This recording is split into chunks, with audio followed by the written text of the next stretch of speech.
সকালবেলায় ঘুম থেকে তো উঠে পড়েছি, উঠেই কিছুক্ষণ বসেছিলাম বিছানায়, কারণ কিছুই ভাল লাগছিল না। তারপর দেখলাম এতগুলো জামা কাপড় আমার বিছানায় আছে, কারণ আমি একটু বাইরে গেছিলাম আর এতগুলো জামা কাপড় প্রায় জমে গেছিলো। দেন সেগুলোর কাজ তো মিটিয়ে নিয়েছি। তারপর গেছিলাম কিন্তু স্নান করতে, স্নান টান করে এসে গোপাল সোনাকে দিয়ে দিলাম বিস্কিট। তারপর তো আজকে ভাবলাম যে এত আলিশি লাগছে যে কী খাওয়া যায় সকালবেলায়, ভাবনা চিন্তা করতেই সকালটা চলে গেল। তারপর দেখলাম যে ঘড়িতে প্রায় 10টা বেজে গেছে, তাই কিন্তু আজকে এক প্যাকেট চাও ছিল, সেটাই করবো বলে ভেবে নিয়েছিলাম।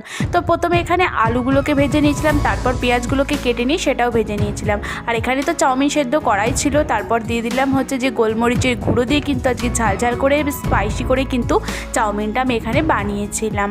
তো চলো, তারপর দেখো খুব বৃষ্টি চলে এসেছিলো আর আজকে ছিল কিন্তু আমার ইভিনিং ডিউটি। তাই দেখো আমি কিন্তু রেডি হয়ে নিয়েছি, কিন্তু এত বৃষ্টি হবে বুঝতেই পারিনি। তো দেখো কতটা বৃষ্টি ছিল, আমি প্রায় এখানে অনেকটা কষ্ট করেই কিন্তু ডিউটিতে পৌঁছেছিলাম। আর তারপর তো আজকে খেয়ে নিয়েছিলাম হচ্ছে লাঞ্চ, আর লাঞ্চের মেনু ছিল এটাই, ডিম ছিল। যাই হোক, ভালো লাগলে কিন্তু ভিডিওটা লাইক অ্যান্ড সাবস্ক্রাইব করতে ভুলবে না। দেখা হবে নেক্সট ব্লগে।